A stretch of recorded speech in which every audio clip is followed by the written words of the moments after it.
Friends, welcome back to my YouTube channel. ಇವತ್ತಿನ ವಿಡಿಯೋದಲ್ಲಿ railway recruitment ಬೋರ್ಡ್ನ ಹೊಸ 2 ಹುದ್ದೆಗಳ ಬಗ್ಗೆ ಈ ವಿಡಿಯೋದಲ್ಲಿ ಮಾಹಿತಿ ಕೊಡ್ತಾ ಹೋಗ್ತೇನೆ. ನೀವೇನಾದರೂ ಹೊಸಬರಾಗಿದ್ದರೆ ನಮ್ಮ ಚಾನಲ್ನ ಲೈಕ್ ಮಾಡಿ, ಶೇರ್ ಮಾಡಿ, ಸಬ್ಸ್ಕ್ರೈಬ್ ಮಾಡಿ.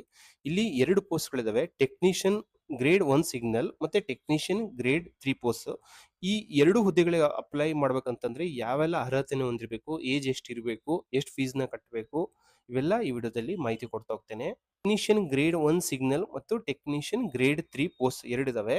ಇಲ್ಲಿ ನೀವು ಇದನ್ನ ಆನ್ಲೈನ್ ಅಪ್ಲಿಕೇಶನ್ ಬಂದ್ಬಿಟ್ಟು ಓಪನಿಂಗ್ ಡೇಟ್ ಬಂದ್ಬಿಟ್ಟು 28/6/2025 ಕ್ಲೋಸಿಂಗ್ ಡೇಟ್ ಬಂದ್ಬಿಟ್ಟು ನೀವು 28/7/2025 ತನಕ ಈ 2 ಹುದ್ದೆಗಳಿಗೆ ಟೆಕ್ನಿಷಿಯನ್ ಗ್ರೇಡ್ 1 ಮತ್ತು ಟೆಕ್ನಿಷಿಯನ್ ಗ್ರೇಡ್ 3 ಹುದ್ದೆಗಳಿಗೆ ಆನ್ಲೈನ್ ಅಪ್ಲಿಕೇಶನ್ ನ ಸಲ್ಲಿಸಬಹುದು.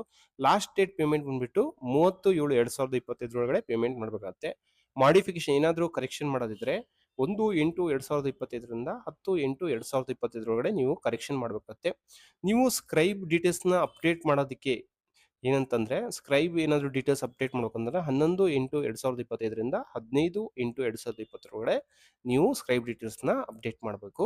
ಯಾರು ಅಪ್ಲೈ ಮಾಡ್ಬೋದು ಅಂತ ಬಂದ್ರೆ, ಇಲ್ಲಿ ನ್ಯಾಷನಲ್ ಸಿಟಿಜನ್ಸ್, ಇಂಡಿಯನ್ ಸಿಟಿಜನ್ ಆಗಿರಬೇಕು ಅಥವಾ ನೇಪಾಲ್ನ ಸಿಟಿಜನ್ ಆಗಿರಬೇಕು, ಇಂಡಿಯನ್ ನ್ಯಾಷನಾಲಿಟಿ, ನೇಪಾಲ್ ನ್ಯಾಷನಾಲಿಟಿ ಅಥವಾ ಭೂತಾನ್ ಸಿಟಿಜನ್ಶಿಪ್ ಇದ್ದವರು ಅಪ್ಲೈ ಮಾಡ್ಬೋದು. ಇಲ್ಲಿ ಏಜ್ ಹೇಳ್ದಂಗೆ ಟೆಕ್ನಿಕಲ್ ಗ್ರೇಡ್ 1 ಸಿಗ್ನಲ್ಗಳಿಗೆ 18ರಿಂದ 33 ವರ್ಷ, ಗ್ರೇಡ್ 3 ಬಂದ್ಬಿಟ್ಟು 18ರಿಂದ 30 ವರ್ಷದೊಳಗೆ ಅಪ್ಲೈ ಮಾಡಬಹುದು.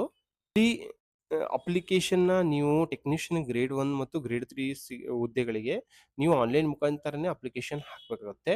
ಗ್ರೇಡ್ 1 ಸಿಗ್ನಲ್ಗಳಿಗೆ ಸ್ಯಾಲ್ರಿ ಬಂದ್ಬಿಟ್ಟು ಲೆವೆಲ್ 5 ಪ್ರಕಾರ ಇನಿಷಿಯಲ್ ಪೇ ಬಂದ್ಬಿಟ್ಟು 29,200 ರೂಪಾಯಿ ಇದೆ. ಮೆಡಿಕಲ್ ಸ್ಟ್ಯಾಂಡರ್ಡ್ ಬಂದ್ಬಿಟ್ಟು B1 ಸ್ಟ್ಯಾಂಡರ್ಡ್ನ ಫಾಲೋ ಮಾಡಬೇಕಾಗುತ್ತೆ. ಇಲ್ಲಿ ಏಜ್ 18ರಿಂದ 33 ವರ್ಷದೊಳಗಡೆ ನೀವು ಅಪ್ಲೈ ಮಾಡ್ಬೋದು ಗ್ರೇಡ್ 1 ಸಿಗ್ನಲ್ ಹುದ್ದೆಗಳಿಗೆ.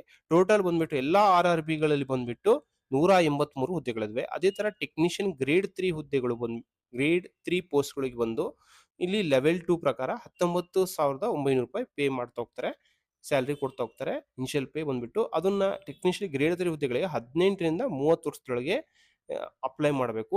ಇಲ್ಲಿ ಟೋಟಲ್ ವೇಕೆನ್ಸೀಸ್ ಬಂದ್ಬಿಟ್ಟು 6,055 ಹುದ್ದೆಗಳಿವೆ. ಟೋಟಲ್ ಟೆಕ್ನಿಷಿಯನ್ ಗ್ರೇಡ್ 1 ಮತ್ತು ಗ್ರೇಡ್ 3 ಹುದ್ದೆಗಳಿಗೆ ಬಂದ್ಬಿಟ್ಟು ಟೋಟಲ್ 6,238 ಹುದ್ದೆಗಳು RRBಯಲ್ಲಿ ವೇಕೆನ್ಸೀಸ್ ಇದಾವೆ. ಈ ಏಜ್ ರಿಲ್ಯಾಕ್ಸೇಷನ್ ಬಂದ್ಬಿಟ್ಟು ಗ್ರೇಡ್ 1 ಸಿಗ್ನಲ್ ಹುದ್ದೆಗಳಿಗೆ ನೋಡ್ರಿ, SC/ST ಕ್ಯಾಂಡಿಡೇಟ್ಸ್ ಗಳಿಗೆ 5 ವರ್ಷ ಏಜ್ ರಿಲ್ಯಾಕ್ಸೇಷನ್ ಇರುತ್ತೆ. OBC ಕ್ಯಾಂಡಿಡೇಟ್ ನವರಿಗೆ 3 ವರ್ಷ ಏಜ್ ರಿಲ್ಯಾಕ್ಸೇಷನ್ ಇದೆ. ಎಕ್ಸ್ ಸರ್ವಿಸ್ ಮೆನ್ ಇತ್ತಂದ್ರೆ 3 ವರ್ಷ, UR ಮತ್ತು ಜನರಲ್ ಮತ್ತು EWS ಕ್ಯಾಟಗರಿ ಇದ್ರೆ 3 ವರ್ಷ ಏಜ್ ರಿಲ್ಯಾಕ್ಸೇಷನ್ ಇರುತ್ತೆ. ಅದೇ ತರ ex service men OBC NCL ಇದ್ರೆ 6 ವರ್ಷ ಏಜ್ ರಿಲ್ಯಾಕ್ಸೇಷನ್ ಇರುತ್ತೆ. ಎಕ್ಸ್ ಸರ್ವಿಸ್ ಮೆನ್ ಇದ್ರೆ SC/ST ಇದ್ರೆ 18 ವರ್ಷ ಏಜ್ ರಿಲ್ಯಾಕ್ಸೇಷನ್ ಇರುತ್ತೆ.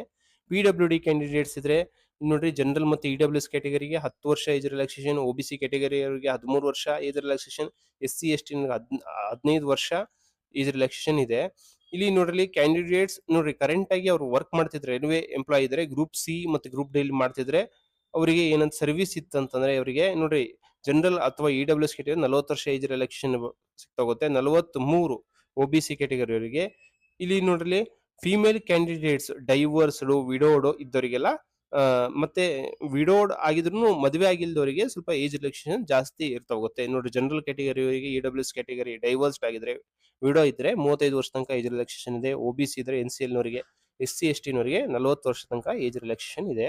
ಇಲ್ಲಿ ನೋಡ್ರಿ, ಜನರಲ್ ಕ್ಯಾಟಗರಿ ಬಂದ್ಬಿಟ್ಟು 500 ರುಪೀಸ್ ನ ಆನ್ಲೈನ್ ಮುಖಾಂತರ ಪೇಮೆಂಟ್ ಮಾಡಬೇಕಾಗುತ್ತೆ. ಇಲ್ಲಿ ನೋಡ್ರಿ, out of this 500 and amount ನೋಡ್ರಿ 400 ರೂಪಾಯಿ ಮತ್ತೆ ಏನಂತಂದ್ರೆ ರಿಫಂಡ್ ಮಾಡ್ತಾರೆ. ಇದರಲ್ಲಿ SC/ST, ex service men, PWD, female candidates, transgender ಮತ್ತೆ ಮೈನಾರಿಟಿ EBC ಇದ್ರೆ ಇವ್ರಿಗೆ ಏನಂತಂದ್ರೆ 250 ರೂಪಾಯಿ ಫೀಸ್ ಇರುತ್ತೆ. ಇಲ್ಲಿ ನೋಡ್ರಿ, ಇಲ್ಲಿ 250 ರೂಪಾಯಿ ಫೀಸ್ನು ರಿಫಂಡ್ ಮಾಡ್ತಾ ಹೋಗ್ತಾರೆ. ಆದ್ರೆ ಬ್ಯಾಂಕ್ ಚಾರ್ಜಸ್ ಎಲ್ಲ ಡಿಡಕ್ಟ್ ಮಾಡಿ ನಿಮ್ಗೆ ರಿಫಂಡ್ ಮಾಡ್ತಾ ಹೋಗ್ತಾರೆ. ಡಾಕ್ಯುಮೆಂಟ್ ಪ್ರೋಸೆಸ್ ನ ರೈಲ್ವೆದಲ್ಲಿ ಬಂದ್ಬಿಟ್ಟು CBT ಟೆಸ್ಟ್ ಮಾಡ್ತಾ ಹೋಗ್ತಾರೆ. ಆಮೇಲೆ ಡಾಕ್ಯುಮೆಂಟ್ ವೆರಿಫಿಕೇಶನ್, CBT ಕ್ವಾಲಿಫೈ ಆಯ್ತು ಅಂದ್ರೆ ಡಾಕ್ಯುಮೆಂಟ್ ವೆರಿಫಿಕೇಶನ್ ಮಾಡ್ತಾ ಹೋಗ್ತಾರೆ. ನೆಕ್ಸ್ಟ್ ಮೆಡಿಕಲ್ ಎಕ್ಸಾಮಿನೇಷನ್ ಮುಖಾಂತರ ಸೆಲೆಕ್ಟ್ ಮಾಡ್ತಾ ಹೋಗ್ತಾರೆ. ಗ್ರೇಡ್ 1 ಹುದ್ದೆಗಳಿಗೆ ಯಾವ ತರ exam pattern, CBT question pattern ಇರುತ್ತೆ ಅಂತ ನಾನು ಹೇಳ್ತಾ ಹೋಗ್ತೀನಿ. ನೋಡ್ರಿ, ಇಲ್ಲಿ ನೋಡ್ರಿ, ನೆಗೆಟಿವ್ ವ್ಯಾಲ್ಯೂಯೇಷನ್ ಇರುತ್ತೆ ನಿಮ್ಗೆ. ಇಲ್ಲಿ ಜನರಲ್ ಅವೇರ್ನೆಸ್ ಬಂದ್ಬಿಟ್ಟು ಟೋಟಲ್ 10 ಕ್ವಶನ್ಸ್ ಇರ್ತವೆ 10 ಮಾರ್ಕ್ಸಿಗೆ. ಜನರಲ್ ಇಂಟೆಲಿಜೆನ್ಸ್ ಬಂದ್ಬಿಟ್ಟು 15 ಕ್ವಶನ್ 15 ಮಾರ್ಕ್ಸ್ ಇರುತ್ತೆ. ಮತ್ತೆ ಬೇಸಿಕ್ ಕಂಪ್ಯೂಟರ್ ಅಪ್ಲಿಕೇಶನ್ ಬಗ್ಗೆ 20 ಕ್ವಶನ್ ಇರ್ತವೆ 20 ಮಾರ್ಕ್ಸ್. ಮ್ಯಾಥಮೆಟಿಕ್ಸ್ ಒಂದು 20 ಮಾರ್ಕ್ಸ್ ಇರುತ್ತೆ, 20 ಕ್ವಶನ್ 20 ಮಾರ್ಕ್ಸ್ ಇರುತ್ತೆ. ಬೇಸಿಕ್ ಸೈನ್ಸ್ ಅಂಡ್ ಇಂಜಿನಿಯರಿಂಗ್ ಬಗ್ಗೆ 35 ಕ್ವಶನ್ 35 ಮಾರ್ಕ್ಸ್ ಇರುತ್ತೆ. ಟೋಟಲ್ ಕ್ವಶನ್ ಬಂದ್ಬಿಟ್ಟು 100 ಕ್ವಶನ್ಸ್ ಇರ್ತಾ ಹೋಗುತ್ತೆ. ನಿಮಗೆ ಟೋಟಲ್ ಡ್ಯೂರೇಷನ್ ಬಂದ್ಬಿಟ್ಟು 90 ನಿಮಿಷ ಇರುತ್ತೆ. 100 ಕ್ವಶನ್ಸ್ ಇರ್ತಾ ಹೋಗುತ್ತೆ. ನೆಗೆಟಿವ್ ಮಾರ್ಕ್ ಇರುತ್ತೆ. ಈ ಗ್ರೇಡ್ 3 ಹುದ್ದೆಗಳಿಗೆ ನಿಮಗೆ ಈ ತರ CBT ಕ್ವಶನ್ ಪ್ಯಾಟರ್ನ್ ಇರುತ್ತೆ. ಮ್ಯಾಥಮೆಟಿಕ್ಸ್ ಬಂದ್ಬಿಟ್ಟು 25 ಕ್ವಶನ್ಸ್ ಇರುತ್ತೆ, 25 ಮಾರ್ಕ್ಸ್ ಇರುತ್ತೆ. ಜನರಲ್ ಇಂಟೆಲಿಜೆನ್ಸ್ ಬಂದ್ಬಿಟ್ಟು 25 ಕ್ವಶನ್ ಇರುತ್ತೆ, 25 ಮಾರ್ಕ್ಸ್ಗೆ. ಜನರಲ್ ಸೈನ್ಸ್ ಬಗ್ಗೆ 40 ಕ್ವಶನ್ಸ್ ಇರುತ್ತೆ, 40 ಮಾರ್ಕ್ಸ್ಗೆ. ಜನರಲ್ ಅವೇರ್ನೆಸ್ ಬಂದ್ಬಿಟ್ಟು 10 ಕ್ವಶನ್ಸ್, 10 ಮಾರ್ಕ್ಸ್ ಇರುತ್ತೆ. ಟೋಟಲ್ 100 ಕ್ವಶನ್ಸ್ ಇರ್ತವೆ, 100 ಮಾರ್ಕ್ಸ್ಗೆ. ನಾನು ಹೇಳಿದಂಗೆ 90 ನಿಮಿಷ ಎಕ್ಸಾಮ್ ನಡೀತಾ ಹೋಗುತ್ತೆ. CBT ಅಂತಂದ್ರೆ ಕಂಪ್ಯೂಟರ್ ಬೇಸ್ಡ್ ಟೆಸ್ಟ್ ಮುಖಾಂತರ ನಿಮಗೆ ಎಕ್ಸಾಮ್ ಮಾಡ್ತಾ ಹೋಗ್ತಾರೆ. ಇಲ್ಲಿ ಗ್ರೇಡ್ 1 ಸಿಗ್ನಲ್ ಹುದ್ದೆಗಳಿಗೆ ಯಾರೆಲ್ಲ ಅಪ್ಲೈ ಮಾಡಬಹುದು ಅಂತ ಹೇಳ್ತಾ ಹೋಗ್ತೀನಿ. ಗ್ರೇಡ್ 3 ಹುದ್ದೆಗಳಿಗೆ ಯಾರೆಲ್ಲ ಅಪ್ಲೈ ಮಾಡಬಹುದು ಅಂತ ಹೇಳ್ತಾ ಹೋಗ್ತೀನಿ. ಟೆಕ್ನಿಷಿಯನ್ ಗ್ರೇಡ್ 1 ಸಿಗ್ನಲ್ ಬಂದ್ಬಿಟ್ಟು ಇಲ್ಲಿ ನೋಡ್ರಿ, ಯಾವುದೇ ಬ್ಯಾಚುಲರ್ ಆಫ್ BSc ಮಾಡಿರ್ಬೇಕು. ಫಿಸಿಕ್ಸ್ ಅಥವಾ ಎಲೆಕ್ಟ್ರಾನಿಕ್ಸ್ ಅಥವಾ ಕಂಪ್ಯೂಟರ್ ಸೈನ್ಸ್ ಅಥವಾ ಇನ್ಫಾರ್ಮೇಶನ್ ಟೆಕ್ನಾಲಜಿ ಅಥವಾ ಇನ್ಸ್ಟ್ರುಮೆಂಟೇಶನ್ BSc ಯಾವುದೇ ಸ್ಟ್ರೀಮ್ ಅಲ್ಲಿ ಮಾಡಿರೋರು ಅಪ್ಲೈ ಮಾಡಬಹುದು, ಯಾವುದೇ ಯೂನಿವರ್ಸಿಟಿ. ಅಥವಾ ಡಿಪ್ಲೊಮಾ ಇನ್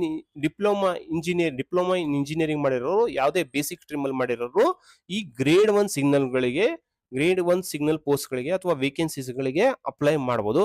ಇಲ್ಲಿ ಗ್ರೇಡ್ 3 ಹುದ್ದೆಗಳು ಟೆಕ್ನಿಷಿಯನ್ ಗ್ರೇಡ್ 3 ಟ್ರ್ಯಾಕ್ ಮಷಿನ್ ಅಂತಿದೆ. ಇಲ್ಲಿ ನೋಡ್ರಿ, ಈ ಹುದ್ದೆಗಳಿಗೆ ಬಂದ್ಬಿಟ್ಟು SSLC ಪ್ಲಸ್ ITI ಮಾಡಿರ್ಬೇಕು. ITI ಯಾವ್ದ್ರಲ್ಲಿ ಮಾಡ್ಬೇಕಂತಂದ್ರೆ fitter, electrician, mechanical, electronics, mechanic instrument, mechanic diesel ಇವೆಲ್ಲ ಮಾಡಿರೋರು ITI ಪ್ಲಸ್ SSLC ಆಗಿರ್ಬೇಕು. ಅಂತವ್ರು ಗ್ರೇಡ್ 3 ಹುದ್ದೆಗಳಿಗೆ ಅಪ್ಲೈ ಮಾಡಬಹುದು.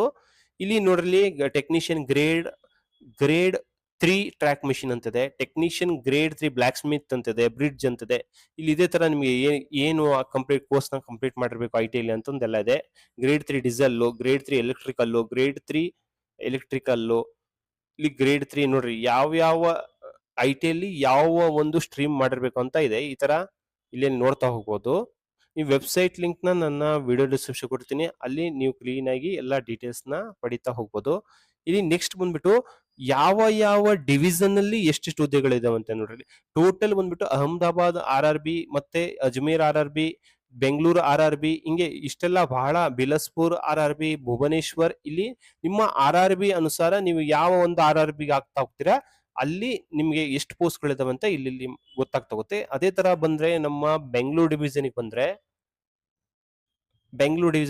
ನೋಡ್ರಿ, ಬೆಂಗಳೂರು RRB ಇಲ್ಲಿ ಬಂದ್ಬಿಟ್ಟು ನೋಡ್ರಿ ಟೋಟಲ್ ಎಷ್ಟು ಪೋಸ್ಟ್ ಗಳಿದಾವೆ ಅಂತಂದೆಲ್ಲ ಕರೆಕ್ಟ್ ಆಗಿ ಗೊತ್ತಾಗ್ತಾ ಹೋಗುತ್ತೆ ನಿಮಗೆ.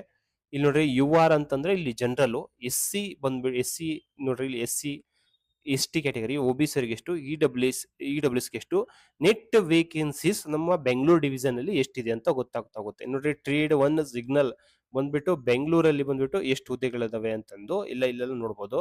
ಇಲ್ಲಿ ನಮ್ಮ ಬೆಂಗಳೂರು RRB ಬೆಂಗಳೂರು ಡಿವಿಷನ್ ಅಲ್ಲಿಗೆ ಎಷ್ಟಿದಾವೆ ಅಂತ ನೋಡ್ಬೋದು. ನೆಟ್ ವೇಕೆನ್ಸೀಸ್ ಬಂದ್ಬಿಟ್ಟು 140 ವೇಕೆನ್ಸೀಸ್ ಇದಾವೆ. RRB ಅಲ್ಲಿ ಇಷ್ಟಿಷ್ಟು ವೇಕೆನ್ಸೀಸ್ ಅಂತ ಡೀಟೇಲ್ ಆಗಿದಾವೆ. ಈ ವೆಬ್ಸೈಟ್ ಪೇಜ್ ನ PDF ಪೇಜ್ ಮೇಲೆ ನೀವು ಓಪನ್ ಮಾಡಿದಾಗ, ಲಿಂಕ್ ನ ಓಪನ್ ಮಾಡಿದಾಗ ಎಲ್ಲ ಗೊತ್ತಾಗ್ತಾ ಹೋಗುತ್ತೆ. ನಿಮ್ಮ ಯಾವ ಒಂದು RRB ಅಲ್ಲಿ ಹೆಚ್ಚಿಗೆ ವೇಕೆನ್ಸೀಸ್ ಇದೆ ಅದನ್ನ ನೋಡಿ ನೀವು ಅಪ್ಲೈ ಮಾಡಬೇಕಾಗುತ್ತೆ. ಈ ವಿಡಿಯೋ ನಿಮ್ಗೆ ಇಷ್ಟವಾದಲ್ಲಿ ನಮ್ಮ ಚಾನೆಲ್ ನ ಲೈಕ್ ಮಾಡಿ, ಶೇರ್ ಮಾಡಿ, ಸಬ್ಸ್ಕ್ರೈಬ್ ಮಾಡಿ. Thank you.